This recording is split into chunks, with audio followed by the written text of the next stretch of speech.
Welcome, everyone. Thank you so much for being here today.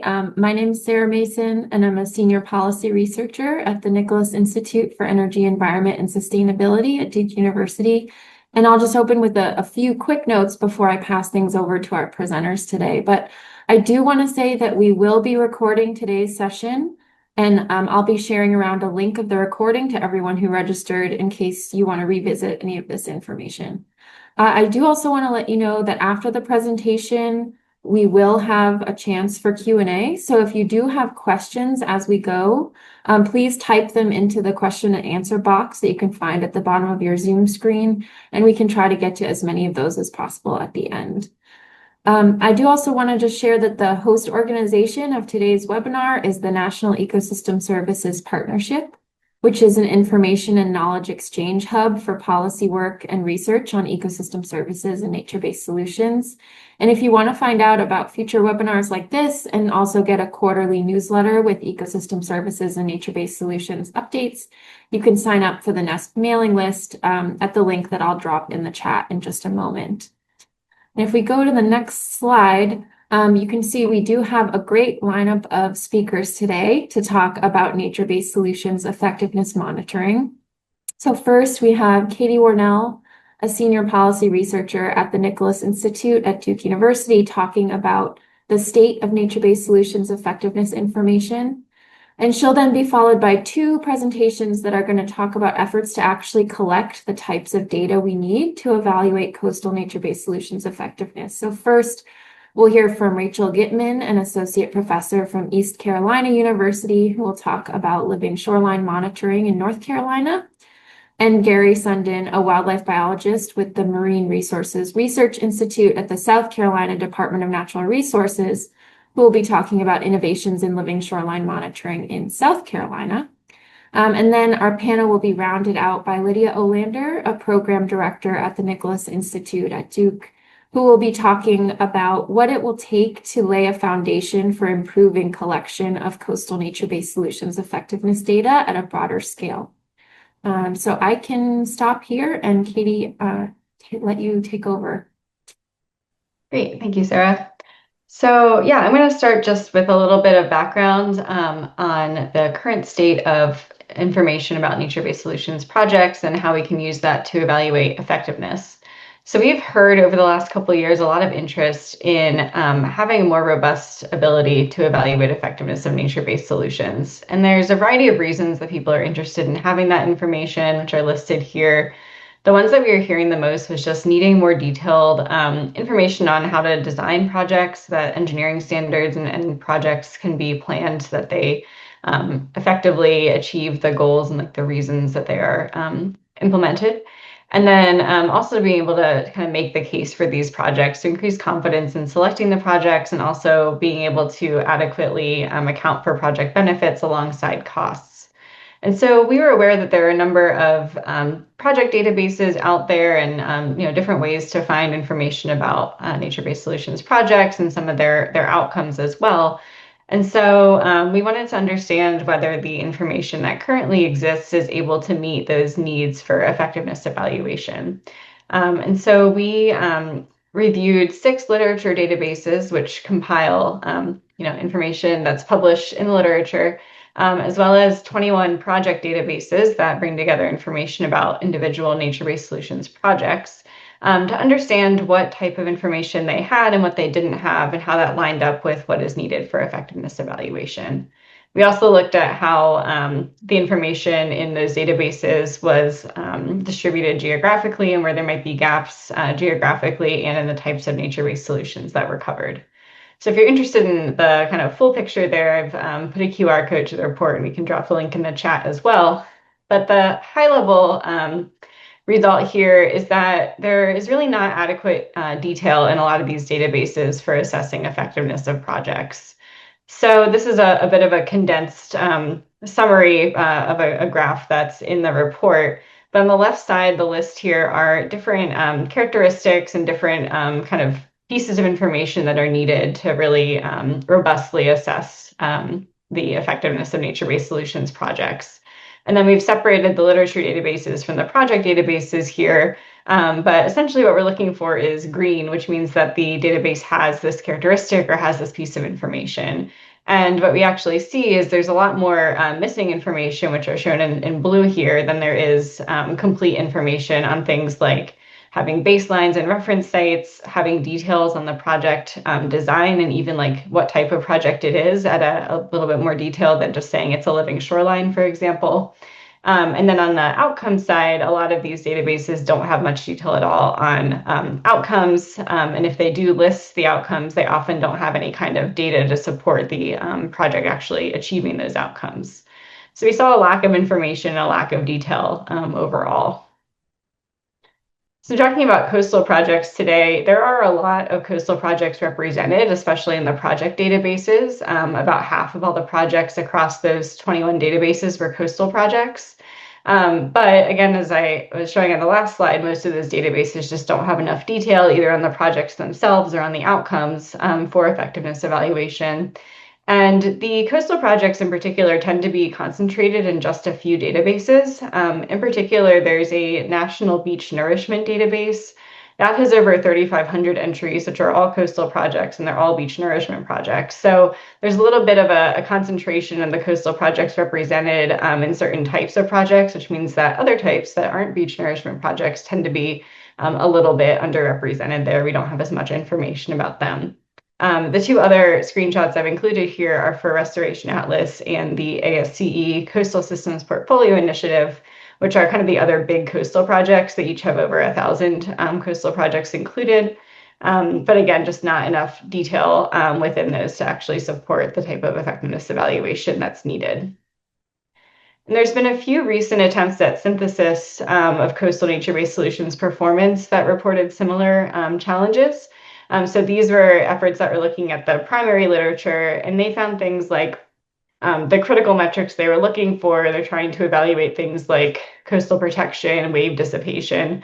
The critical metrics were just rarely reported in the literature, and when they were reported, they weren't done in a consistent way. So different primary studies would measure things differently and report them differently. For example, if they're looking at wave height, some studies might report significant wave height and others would do maximum or average. And so it just makes it really hard to combine information across multiple studies, which of course is what you need to do for meta-analysis. There's also a lack of project specificity and design information, which is really similar to what we are seeing in the databases. So for some of these, they were really trying to get to the level of detail you would need for engineering standards. But because they didn't have enough information on the projects that were included, they had to just group them and end up just comparing like soft versus hard versus hybrid types of coastal nature-based solutions.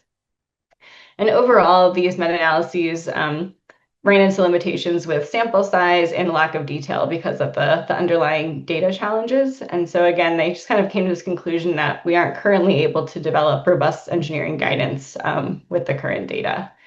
But as Sarah said, we're going to hear about a few different efforts to get that better data for some coastal nature-based solutions projects. So I will hand it back to her to tee that up. Thank you, Katie. All right, so yes, Katie teed us up well. So now we can turn to folks who are actually involved in collecting effectiveness data. So first, we'll turn to Rachel Gitman to talk about these efforts in North Carolina. Okay, thank you. And Katie set us up well for kind of the problem in terms of streamlining and standardizing monitoring efforts. So I'm going to be talking a little bit about some of the monitoring we've been doing over the last decade or so in coastal North Carolina. So I am at East Carolina University in the Department of Biology. And the work I'm going to be talking about today is not just work in our lab, but work across many, many collaborators that it would take too long. It would take the entire presentation to kind of acknowledge everybody that's been involved in a lot of this monitoring work. So the types of monitoring that we're doing in our lab and in collaborative labs in North Carolina include collecting data on wave attenuation of living shorelines, shoreline change, both in the horizontal and vertical, changes in marsh condition, composition, and extent. In North Carolina, we're particularly interested in recruitment of oysters and other epifauna in our intertidal zones because we have intertidal fauna that can help further stabilize shorelines and can be enhanced by living shorelines. We also look at changes in sediment composition, and then looking at how modal and benthic fauna change in terms of their biodiversity and overall abundance when these structures are put in. And then most recently, we've been trying to get a better handle on impacts to adjacent nearshore habitats, particularly seagrass, since that's often a potential trade-off with some of the living shoreline designs, or you may have places you can't put in a living shoreline because of potential impacts to seagrass that's growing really close to shore. So we're just starting to kind of do that kind of monitoring. We have been monitoring a lot of different types of living shorelines. If you are in the living shoreline world, or you're in the business of shoreline stabilization or permitting, you're probably aware that there's been a lot of different products coming out on the market, different designs, different companies. I'm just highlighting three that we've had kind of really come on to the scene in the last decade in coastal North Carolina. These are by no means the only products in town, but these happen to be ones that our lab and others have been monitoring in some recent installations. And so I just wanted to kind of demonstrate or showcase the diversity of structure types here. These are all kind of concrete based or cement based, but they vary in their shape, size, the way they're actually constructed and the way they're deployed, their overall weight, and then their kind of intended use depending on the wave environment, and the goals for things like oyster recruitment or providing habitat for mobile fauna. So I'll start just with some monitoring that we've probably been doing for the longest. I'm a coastal ecologist, and so even as a grad student, this was something that I was interested in. And so I started kind of doing a lot of mobile fauna sampling of living shorelines. At the time, most of our living shorelines had granite rock breakwater structures, and they were combined with marsh plantings. And so I did a lot of juvenile fish sampling as a graduate student to look at whether or not these living shorelines with breakwaters enhanced overall diversity and abundance of juvenile fish. And I found that that was the case. So they did seem to mimic the natural shorelines that we had, but also kind of enhance that use of habitat in places where oyster reefs had been lost. And so that was in 2016. My graduate student, Megan Geeson, has continued with that work with some of the novel breakwaters that are now on the scene from the previous slide. So she did a kind of initial construction sampling of juvenile fish using the same methodologies. So we mentioned standardized methodology. I've had her use the same types of sampling. She sampled right after construction and then 2 years later. So trying to understand if you get enhancement immediately or if you have to wait a year or two before you get that enhancement of habitat. The structures I was sampling as a grad student were older, and so we really hadn't answered that question yet. We do see that it does take about a year or two before you start to see those juvenile fish come in, but you do see enhancement in terms of the overall fish usage, in terms of abundance and diversity of organisms that are using these breakwater structures. And then we've actually revisited sites that were constructed in the early 2010s and come back 5 years later. This is collaborative work with Carter Smith, who's now at the University of Washington. And what we found is that immediately before and after construction, we weren't seeing enhancement of juvenile fish use of these structures, but when we went back 5 years later, we were seeing higher catches and overall higher diversity of juvenile fish. So I think we've kind of come up with a good strategy for sampling juvenile fish in these systems, particularly in North Carolina. And we feel fairly confident that fish are certainly using these habitats in similar ways to our kind of natural intertidal fringing oyster reefs. A second area that we are currently starting to investigate is looking at the effects of living shorelines on seagrass, particularly seagrass that's growing really close to shore. So in North Carolina, we have Halogile radii that grows very shallow. As you look at this drone flight here, you can see these patches of green just offshore of these structures. These are quick reef structures that were installed in 2024, and this is a flight that was done essentially 6 months later.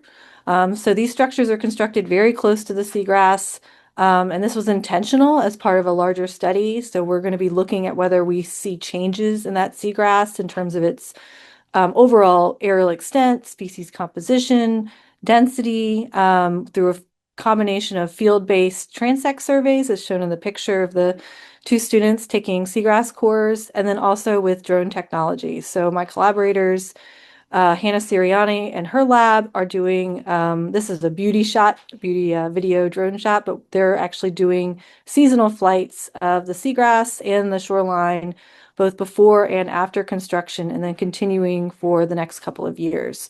So we hope to be able to really pinpoint if there are changes in seagrass that might be tied to the installation of these structures. And then finally, I'll shift to kind of more of the physical performance monitoring that was highlighted in Katie's talk.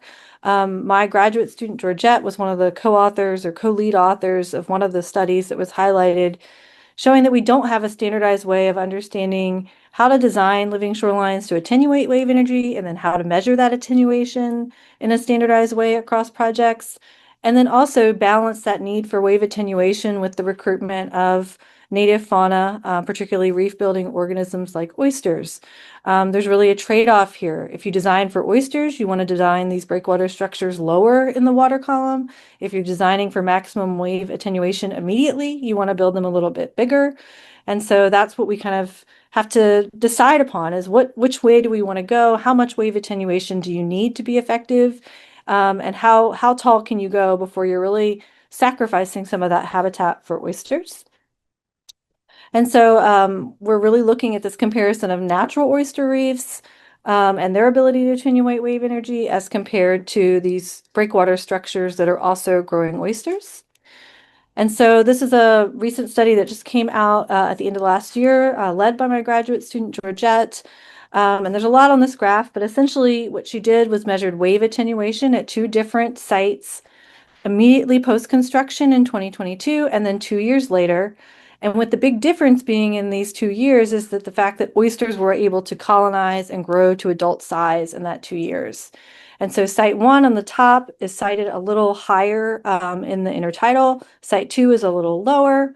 The take home here is that in terms of wave attenuation, both structures attenuated wave energy immediately post-construction around the ballpark of 25 to 30% attenuation. And then after 2 years with oyster recruitment, that attenuation increased. So they were breaking or attenuating more of that wave energy with the addition of oysters. And then the graph, the longer graph that you see here with the pictures, is really showing you where that attenuation is happening in terms of the tidal cycle and the structure. So as the water passes over the structure and it's mostly submerged, you're not getting quite as much attenuation. It's really in the transition from being submerged to emergent, and then being emergent with some of that structure being above the water. That's where we see the biggest benefit of having a structure there in terms of attenuation. And we also see the most enhancement in terms of oyster growth. And we think it's primarily because oysters are filling in the gaps in these structures. Many living shorelines have gaps or holes, places for water to flow through. That's where the oysters are colonizing and filling in, and they're providing additional protection. And so we're following this up with longer term studies, but we think this is really promising news in terms of wave attenuation and living shorelines with the living components enhancing that wave attenuation. So more to come, hopefully in the next year or two. And then finally, I just want to mention that we're doing all of this monitoring work, but we're not just trying to do the monitoring and then publish the data. We're really trying to build this into design and construction courses that we're offering in coastal North Carolina in partnership with the Carteret Community College, North Carolina Sea Grant, and the North Carolina Coastal Federation. So all the data that I've been presenting and that we've been collecting, we're integrating it into courses that are offered every semester at the community college. And we've produced a design manual, really with the leadership of Sarah Bodine at the North Carolina Coastal Federation. She's also the instructor at the community college for this course. And we are now working on a statewide guidance document for living shorelines with many, many partners. And this is just a graph showing you kind of before and after feedback from our initial course participants. And one of the questions we asked them was just, how confident they were in their ability to plan or execute a living shoreline project. Before the course in blue, not so confident. After the course, they were overwhelmingly much more confident. And this represents property owners, marine contractors, engineers from engineering firms, also government, state, agency staff who may be reviewing or permitting living shoreline structures. So we hope to continue to take the data that we're collecting and integrate it into more outreach, more educational opportunities and guidance documents, certainly in North Carolina, but we hope that, what we're doing will translate beyond and help other states as well. So with that, I'll just say there's lots of sponsors, collaborators, and I thank them for helping us with this collective work. Thank you so much, Rachel. All right, we'll head one state south and learn about living shoreline monitoring in South Carolina. So Gary, go ahead whenever you're ready. All right, well, thank you, Sarah, and hello, everyone. I am Gary Sundin. I'm a shellfish biologist at the South Carolina Department of Natural Resources, and we have been involved in living shorelines here for quite a while. I am definitely coming at it from very much a shellfish point of view, and what I'm talking about today are just a few examples of some of the monitoring that we've done over a few projects and over several types of living shorelines. And as with Rachel, these are a bunch of projects with a bunch of people and cobbled together from a few different presentations and such. So hopefully we'll be able to get through it. Just up front, I wanted to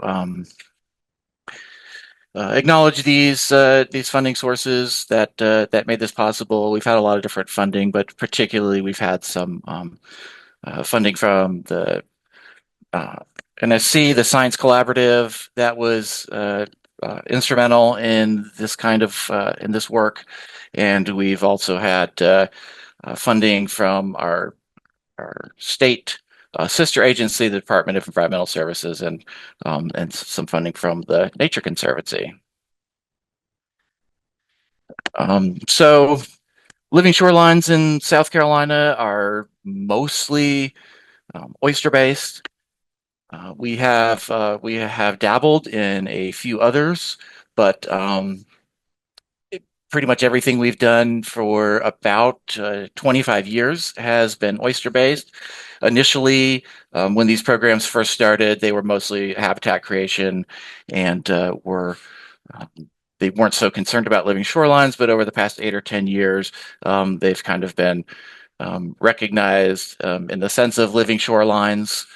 And we've been doing them more with the purpose of creating living shorelines and protecting habitat and erosion on shorelines.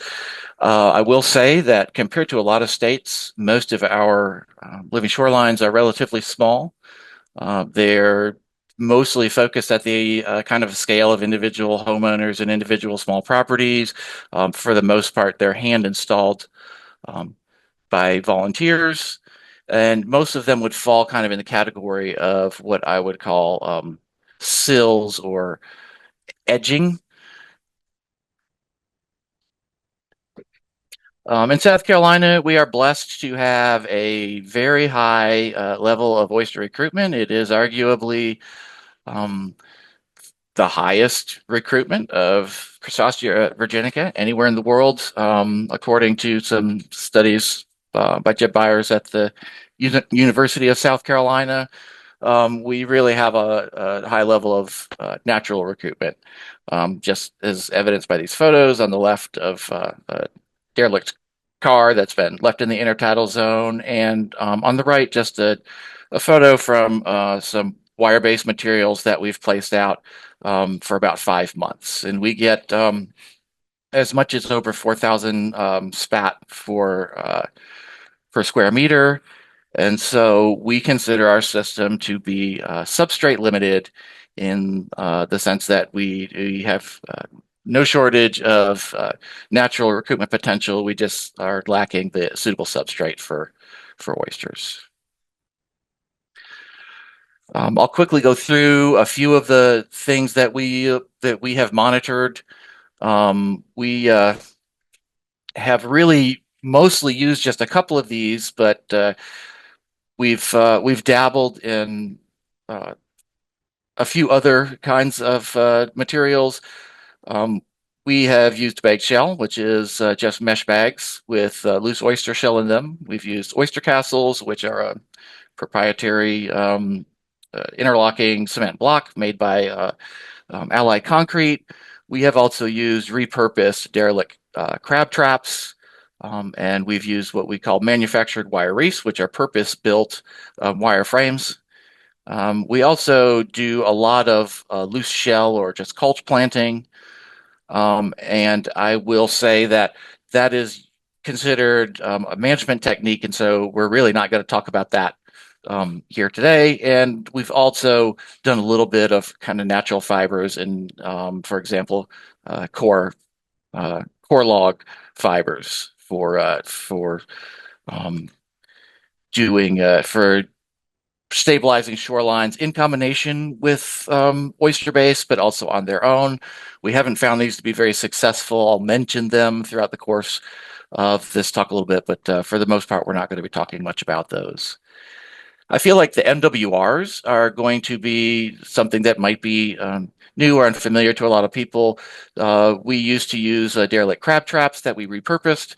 We found that these wireframes were really good at recruiting oysters here in South Carolina, and so we've developed some purpose-built frames specifically for oyster restoration and living shorelines. And these are simply just boxes built of heavy gauge galvanized material, and they have a few internal panels, and they can be placed directly into the intertidal zone.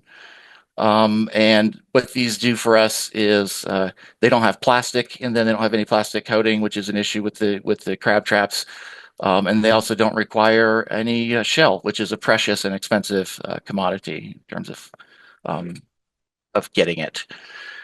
So in terms of living shoreline success, I am going to use a very simple model.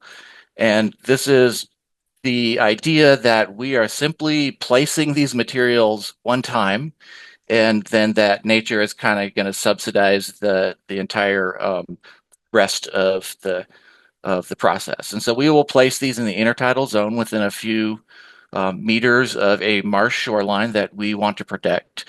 As in this example, in this cross section, some MWRs next to a marsh edge, and we hope that these materials will recruit oysters and begin to grow a reef.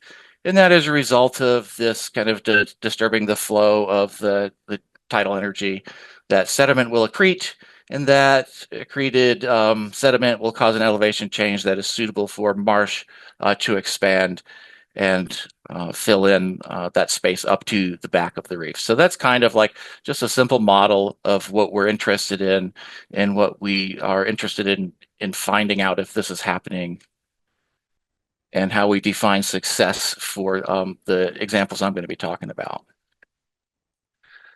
So to assess for these types of changes, we typically monitor these sites annually in the summer or early fall.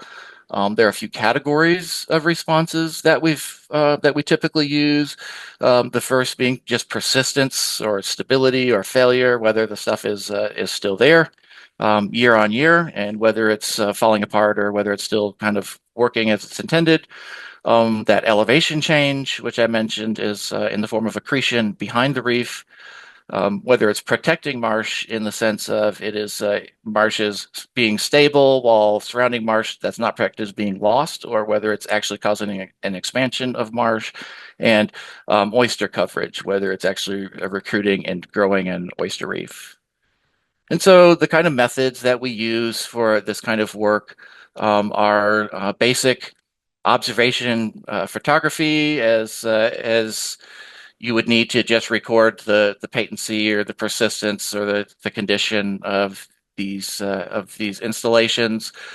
We also use a lot of RTK, GNSS. So this is just a highly accurate GPS that records both the horizontal and the elevation. And it takes a little bit of kind of data hygiene and practice to use these, but they're a pretty simple tool, and they get you kind of centimeter accuracy if used correctly, both horizontal and vertical. And we also use quadrat photography, where we just throw down a standardized quadrat and take photographs for oyster coverage. And more recently, we've been using drones quite a bit for this kind of monitoring. So there's an example of the quadrat that we use and drones. And so this figure kind of shows an idealized layout of how we conceive of data collection for this kind of monitoring. But they don't always lay out as nicely and squarely as this, but with the water kind of on the bottom of the screen here and the marsh at the top of the screen, these orange circles are where we would be collecting the RTK data. Those white squares are where we would be taking quadrat photos, and the orange line there that's digitized right along the edge of that marsh is an example of a marsh edge that we would digitize using the drone imagery that we would collect. There's also in this photo there are some PVC markers indicated. We've done a lot of using those PVC markers both for kind of for lining up these points, and we've also tried to actually measure distances directly from them or heights in terms of sediment accretion and stuff. But over the long term, they don't last more than a couple of years. And so using the RTK and learning how to repeatedly measure the same spot, either by staking out to it or having a map that you can view live in the field, is kind of key to this approach. And so just as a very simple example of how we use the metric of failure or persistence, this was a study that was looking at bagged shells, MWRs, and a couple of different kinds of fiber treatments, percent failed on the y-axis and monitoring in years on the x-axis. And the key message here is that both the bagged shell and the MWRs persisted pretty well in the environment, and the core fibers did not. Neither did the other kind of fiber. So very simple here. This is just, was it still there or year on year, and was it not? And it turns out in South Carolina, even with several different approaches to kind of securing these natural fibers in the intertidal zone, we have big tides here, 2 to 3 meters in range, and that stuff just doesn't persist long enough to have a major effect. And so it's pretty harmless, but we don't push for the use of these fibers unless they're done kind of in combination with something else to give them a little bit of added resilience. And so in terms of that elevation gained behind the treatments, we have we collect our RTK data, and in some cases we've used, as I said, direct measurements of PVC poles that are set, but mostly we're using this RTK data. And when we have done experiments where we set negative controls and several different types of experimental living shorelines, in this case bagged shell and MWRs again, we do find that we are successful generally in gaining elevation behind these kinds of materials in relation relative to the controls. So that's an example of a successful outcome in terms of actually being able to capture elevation, capture sediment and gain elevation. And just an example of how we would look at marsh edge. We look at it several different ways using both the RTK data and drone data. In this case, an example from drone data, as we map these each year, we manually digitize these shorelines, and then we are able to use a program, either DSAS or AMBER, and these are programs that are specifically designed to measure rates of shoreline change based on digitized shorelines. And then here's an example of a drone image of a single site that had several experimental treatments on it. And those green transects were generated by amber to show where marsh had accreted or grown out. And those the red transects are showing where marsh receded or where marsh edge was lost. And in this case, this is an example of where these oyster-based MWRs and bagged shell outperformed the core or the negative control. And we have used Amber successfully a lot in the past, but recently I've been using DSAS. This is free. They're both free. The DSAS is available for download from the USGS, and it is now in its most recent iteration a standalone product that works with an Esri geodatabase, and so it's pretty easy to learn how to use. In terms of percent coverage, that's what we use the Quadrat photographs for. This is just an example of an effort where we looked at a bunch of living shorelines of various ages over the course of a couple of years and just measured percent oyster coverage. We found that this was bagged shell. The bagged shell was getting 40 to 50% oyster coverage by 4 or 5 years. This is an example of some data we just collected up until November of this year, looking at some oyster castles that were placed out by the Nature Conservancy of varying ages and the percent oyster coverage on these oyster castles. The oyster castles tend to get up at oyster coverage pretty quickly, and everything over 8 years was near 100% oyster coverage. Just kind of a showing our high level of recruitment, but that material is actually good and successful at recruiting oysters. Across a variety of efforts, we've found that there are a few siting considerations that really matter in terms of the persistence and performance of these kind of living shorelines, being most important among them are the vertical position in the tide frame, kind of how high or how low it is. As Rachel was saying, it really does matter.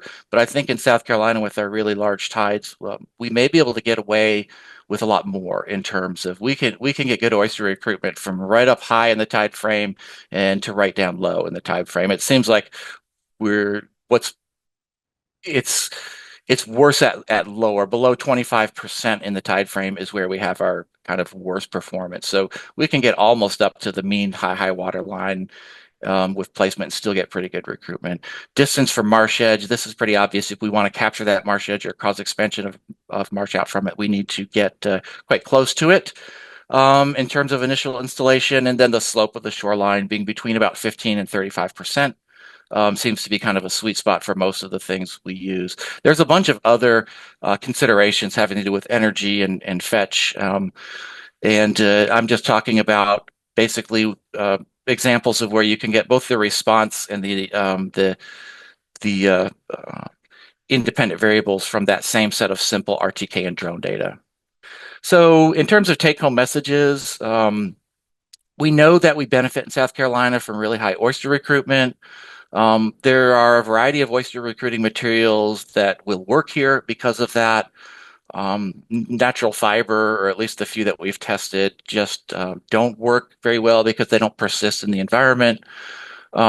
We are pushing our manufactured wire reefs. They are easy to source, they're easy to build, they don't require shell, they don't have plastic, and they seem to work pretty well. And we're going to be continuing researching those.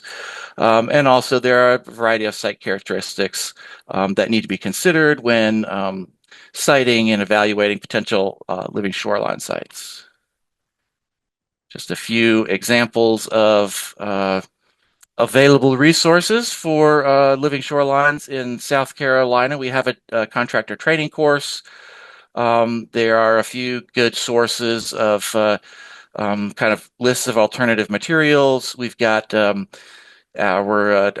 guide that we produced with our first Science Collaborative project, and those are available online. And that's all I've got. Great. Thank you, Gary. Great to see everything going on in South Carolina. So to finish up the presentations, we'll now hear from Lydia about building a foundation for doing this type of coastal nature-based solutions effectiveness data collection more broadly. Thanks, Sarah. And I think Rachel and Gary have both done a great job of showing examples of what they're doing regionally and that are, at the level of really supporting this kind of design question about what are the most effective designs where. And so I think the work we're trying to do here is to create a framework for doing that type of data collection more broadly and be able to do that for multiple types of benefits and types of nature-based solutions. And so it'll be interesting to kind of have a conversation if there's time at the end here about how a broader framework like this could be useful in doing cross comparison more broadly. So just want to talk briefly about this project. It's in partnership with the Southeast Climate Adaptation Science Center and the U.S. Fish and Wildlife Service. And we have a little bit of a Southeast focus in how we picked our nature-based solutions, but the work in general should be useful anywhere, I think, in the U.S. We are trying to develop a framework for collecting data on nature-based solutions that addresses the gap that Katie explained at the beginning in terms of the data sets that are out there and what data is currently being collected. And we are selected coastal salt marsh and mangroves as our first phase and are just starting an inland watershed management flood and drought or non-urban watershed management project. So we'll also have this for those types of habitats in the future. And we're focused on hazard attenuation and species or habitat benefits as the two outcomes that we're trying to develop measurement framework for. And this work is really, designed to get to that level of detail where you can understand the kind of engineering design, what works best in what contexts, and do this in that could support work by like the American Society of Civil Engineers and others that are trying to develop guidance and standards. Next slide. So we're hoping to create a data collection system that'll allow us to collect data that's both either baseline or reference site data and then project data that'll allow us to do this kind of systematic review and evaluation of effectiveness on performance and reliability of these types of projects with some shared metrics and shared data collection protocols. And once we have that system set up, the next step will be either to kind of scale up the collection of data through a coordinated research project that has standardized methods and statistically valid sampling approach at a regional or national scale, and or by having kind of a crowdsource of building a network of folks that are funding and collecting this data so that we are starting to collect the data sets that we could then use for meta-analysis later to get to answer these larger questions about the effectiveness of these types of projects. So I just want to go over our process for how we kind of developed the metrics and the framework that we're using. So we did a review of the literature, what metrics are currently being used and why for both biodiversity and hazard attenuation.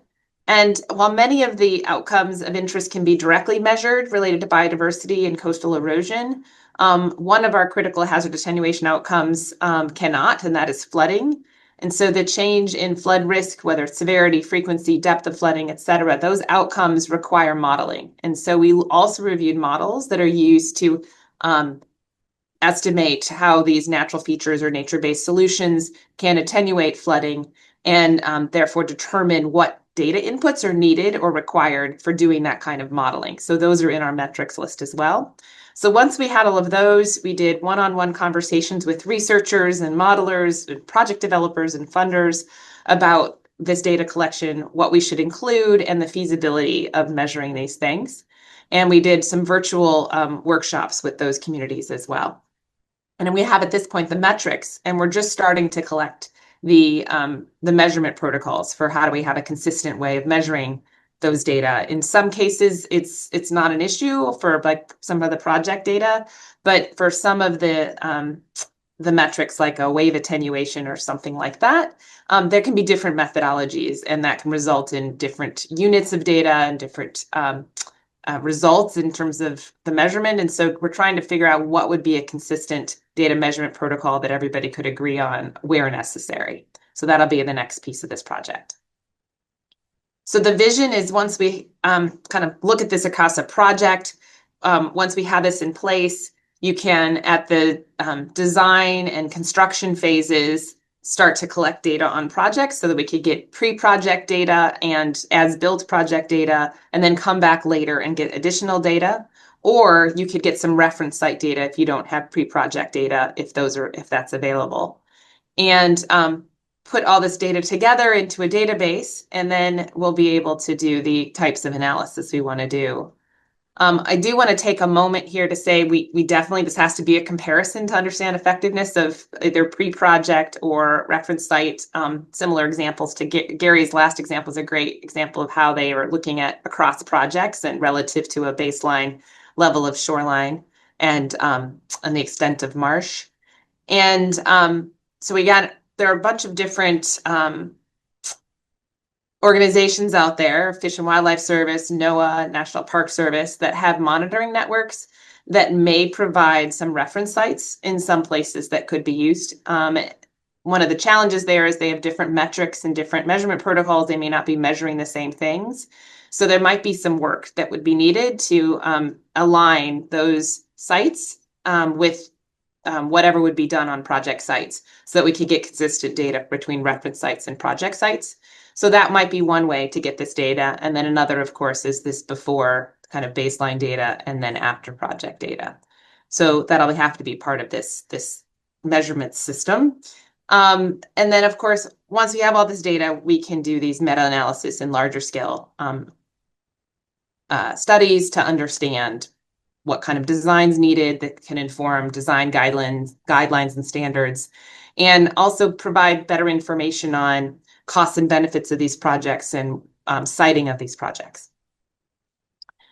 So the types of research questions we think this data could answer, there are a number of examples that Rachel and Gary gave, but we provided a number here that came out of our conversations with experts and researchers and project developers. So like, how do the nature-based solutions structure and vegetation characteristics influence the coastal hazard attenuation and biodiversity response? How quickly do these projects develop the functionality for hazard attenuation and attract biodiversity? And another is, how does different settings and conditions influence the ability of these projects to have these benefits? How well do these projects recover after disturbance, and how long does it take them to recover their functionality?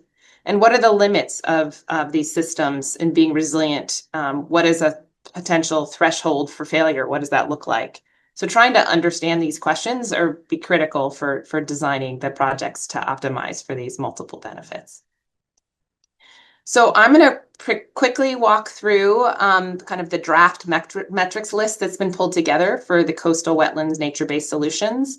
And there's 4 types of metrics that are included. And we think that you really need to collect all of these in order to really get at all the both the hazard attenuation benefits of shoreline erosion and flooding and the biodiversity outcomes. So there's project description, ecological performance, context and condition, and outcome metrics. So jump on into those.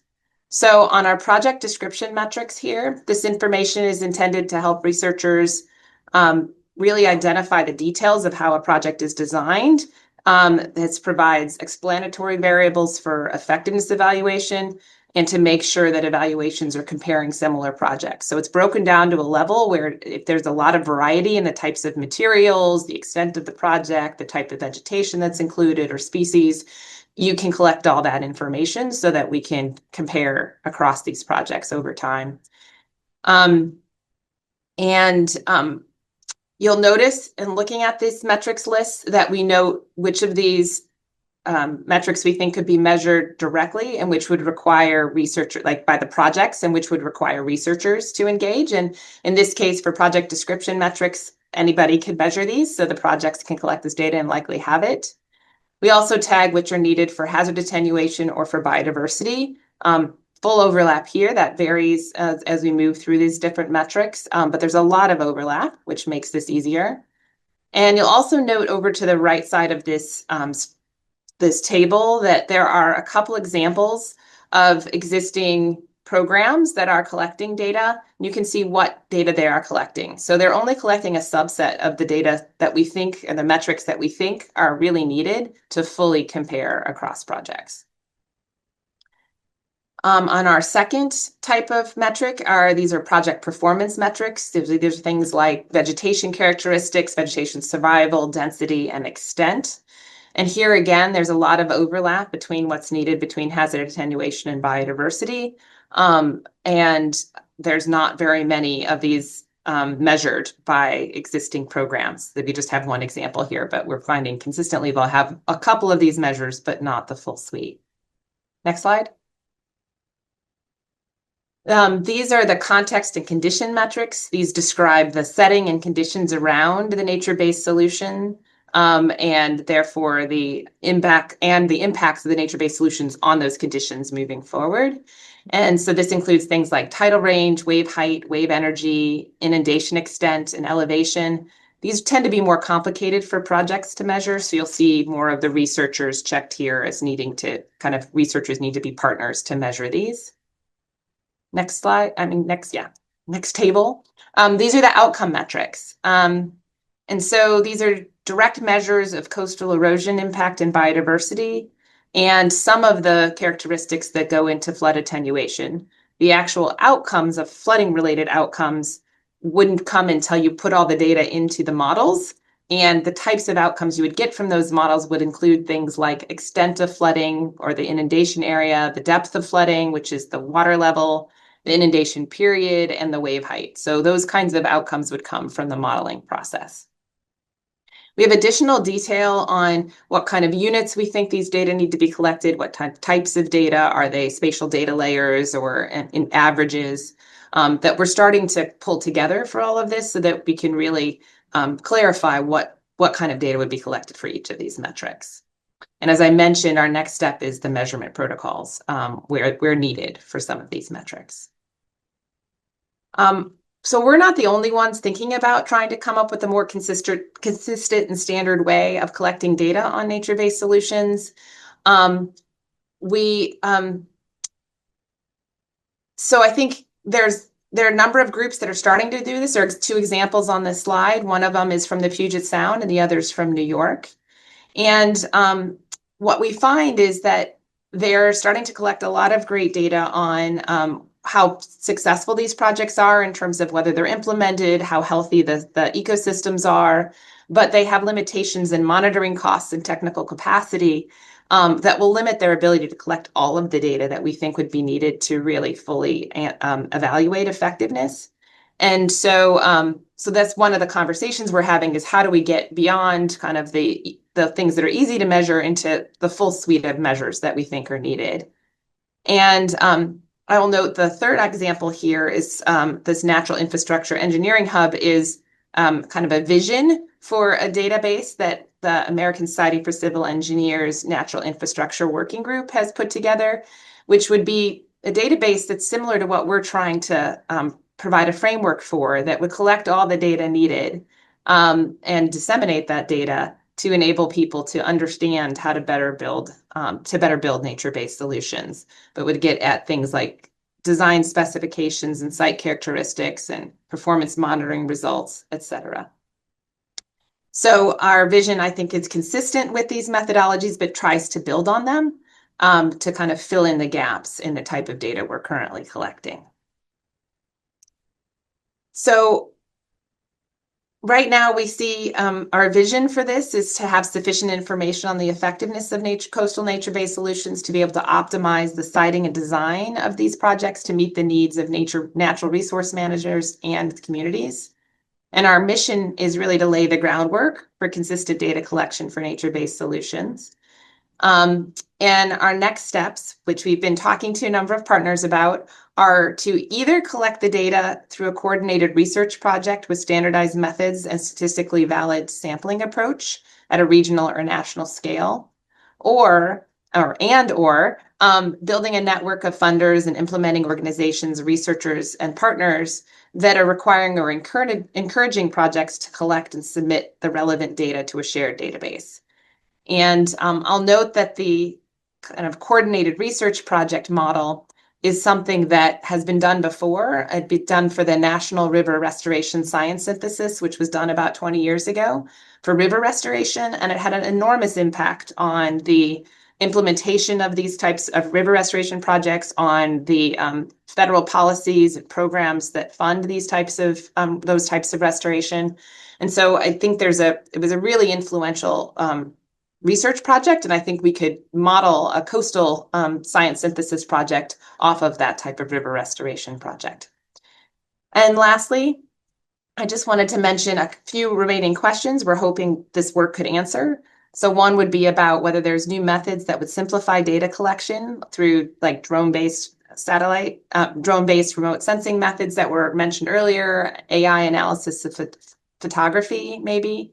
We also want to understand what the most important design variables are that need to be evaluated. And then lastly, whether there are any additional benefits or outcomes that need to be included for coastal nature-based solutions. And I'll stop there. All right. Thank you so much to all of our speakers. We ambitiously tried to do a panel of 4 and leave time for questions, but we have less than 1 minute left. So I don't know that we're going to get to any Q&A today, but I did put my email into the chat. And if you have questions that you really wanted to put forward to any of our speakers, feel free to just send them to me and I can connect you with the right person to get your questions answered. So with that, I will just say thank you very much again to everyone for joining. Have a great weekend, and we hope to see you on a NESP webinar sometime soon. Thanks again. Bye.